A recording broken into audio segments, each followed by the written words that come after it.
If you already subscribed, don't forget to press the subscribe button. Just want to thank you all for getting this man to 2k. You guys are awesome. I'm definitely going to have to do some sort of 2k special subscriber video or something like that, and I think I have some ideas for that.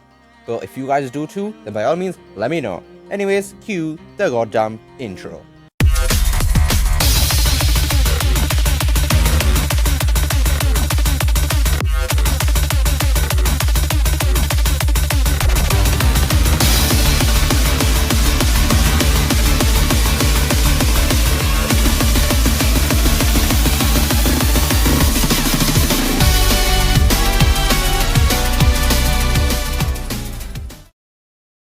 Back in 1991, Sonic was created in mind of rivaling Mario, and he was successful in doing so, topping Mario and being one of the best, if not the best video game franchise out there. But as time went on and Sonic lost to Mario, Sonic extended his reach far further than just video games, becoming what we know as a multimedia franchise. But how? How was Sonic the Hedgehog, as a video game franchise we all once knew him as, evolved into a multimedia franchise? Well, ladies and gentlemen, boys and girls, let's discuss the topic at hand. I know many people don't like admitting it, but Sonic is indeed now a multimedia franchise, not naming anyone specific, but a lot of people just don't want to accept it. The definition of multimedia is something that appears in multiple pieces of media. It is rocket science. Yes, Sonic is still primarily a video game franchise. That won't change as long as Sega puts out games, but he's still a multimedia franchise now because of all the media he's appeared in. Why don't we just look at all the pieces of media Sonic has had a part in, so we can prove the title of this video. Just in case you forgot the title or can't remember it, the title is Sonic is a Multimedia Franchise. The first piece of media Sonic appeared in other than video games was, if my facts are correct, is a thing known as television. Sonic first appeared on people's screens in 1993 in Adventures of Sonic the Hedgehog, and people loved it. I myself haven't personally seen every episode, but I've seen little snippets, mostly Sonic saying, "That's no good," and Tails smoking. I repeat, Tails smoking. And I've also heard from others that it was really good too.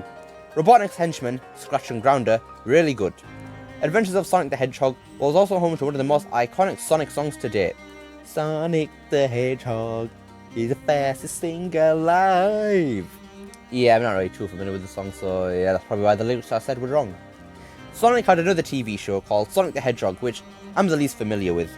I think this is the show that introduced Sally Acorn, a character who a lot of people want to be brought into the main series. I haven't heard much from the show other than Sonali, so unfortunately I can't really give you much information on it. Sonic's next debut in people's television sets was in 1999, Sonic Underground. I grew up watching Sonic Underground and was disappointed when I found out that it was discontinued. Sonic never did complete his vow to find his mother. Sonic Underground was generally the least favourite of the Sonic TV shows. There were quite a few weird episodes and moments throughout the show. Once again, the song that played during the introduction of the show was good, like always. But that's really all to say about it since people weren't very fond of it. It was just weird seeing Sonic have siblings. Tails was even the show too. The next show was probably the most famous of all, and probably the best one too, Sonic X in 2003, which also brought on a new voice cast for the Sonic series which overtook the main cast in Sonic the Hedgehog 2005. Sonic X was different to the previous TV shows, because it was a different animation style. It was an anime. Sonic X had a serious tone, with some release of humour here and there. The whole plot of Sonic X was an adaptation of the adventure games in the first two seasons, whereas the third season was a completely new story, and even introduced a new form of Sonic, Dark Sonic. Sadly, Dark Sonic was only on screen for like a minute or something, but for the time he was on screen, we witnessed the power he had, but was vulnerable to Eggman calming him down with words. The general reception for Sonic X was very good, hence why I got 3 seasons, but there was one character who everyone despised. Christopher Thorndyke. Chris was so annoying, such a selfish little brat. Like, god damn it, I never want to see him in another piece of media again. The most recent Sonic TV show was Sonic Boom, my personal favourite. Once again, people really enjoyed this TV show, so it got 2 seasons. This show was different to past TV shows, since there was no continuity in it, due to there being no story. Each episode was just its own thing. I don't think it worked well without a story. Boom was this comedic show with plenty of good jokes and fourth wall breaks. Some people complained that I got a bit old in season 2 with the constant fourth wall breaks everywhere, and not enough generally funny moments, but I personally didn't mind it. The thing that mostly affected this show, especially with the second season, was the time it aired. It aired at 6 AM on Cartoon Network, meaning nobody could watch it and enjoy it, which is a real shame since it was a really good show. There's going to be another Sonic TV show releasing in 2022 called Sonic Prime on Netflix, and from all the information we have on it so far, it's already looking great. The tone is going to be similar to Sonic Unleashed, serious, but humour is present from time to time. There will apparently be things to do with self-discovery and law and hedgehogs, which will be very interesting. The show will be carrying on the canon in the series. More good news. There's also been some shorts released along some Sonic games, such as the Sonic Unleashed CGI shorts and Night of the Werehog. Both of these had no voice acting, but animation quality was amazing. There's also been some hand-drawn animated shorts done by the very talented Tyson Hess, Sonic Mania Adventures, Team Sonic Racing Overdrive, and the spin-off Chow in Space. All these, again, had no voice acting present, but top-notch quality animation. On the topic of media where you watch things, Sonic has recently shown a massive presence in the movie industry. The first Sonic movie was a Sonic OVA in 1996, and there's mixed opinions on it. Some people don't like it, and others like it. I can't give my opinion on it since I've never actually seen it before. The recent Sonic movie was a massive success, and put Sonic in his best spot he's been in forever. The Sonic movie managed to be the highest grossing video game movie, and was so good that they're giving it a sequel coming next year.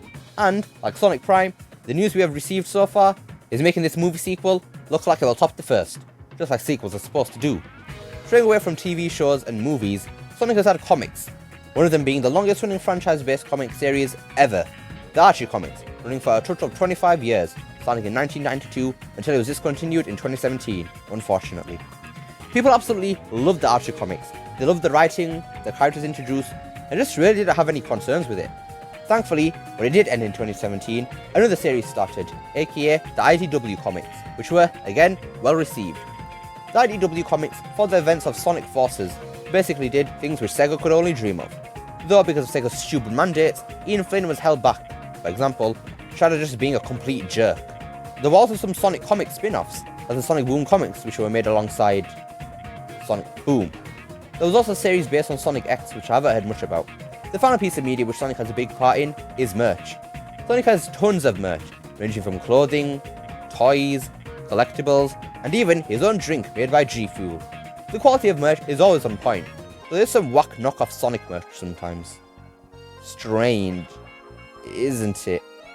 Sonic toys are usually made by Jakks Pacific, and are of course high quality. Speed Supersonic very much agrees. When it comes to Sonic being diverse in the media it produces, the Sonic franchise is just unrivaled. Mario can only compete with Sonic in the gaming industry, but in anything that isn't gaming, Sonic tops Mario every time. I mean, what gaming character can say that they have their own drink, huh?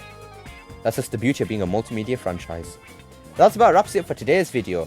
Whether you want to admit it or not, Sonic is a multimedia franchise, and that isn't necessarily a bad thing. It means Sonic's face is everywhere, attracting fans from everywhere he possibly can.